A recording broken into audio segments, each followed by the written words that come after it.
உண்ணும் உணவுகள், குடிக்கும் நீர், சுவாசிக்கும் காற்று ஆகியவற்றில் பாக்டீரியா உள்ளது.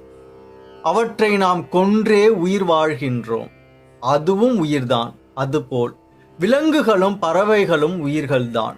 பாக்டீரியாவை கொன்று சாப்பிடும்போது விலங்குகள் மற்றும் பறவைகளை கொன்று சாப்பிட்டால் என்ன தவறு இருக்கிறது என்று கேட்டால் அவர் கேட்கும் நோக்கம் கொடியது.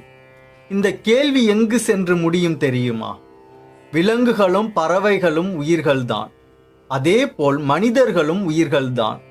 விலங்குகள் பறவைகளை கொன்று சாப்பிடும் பொழுது மனிதர்களை கொன்று சாப்பிட்டால் என்ன தவறு என்ற கேள்வியோடு முடியும்.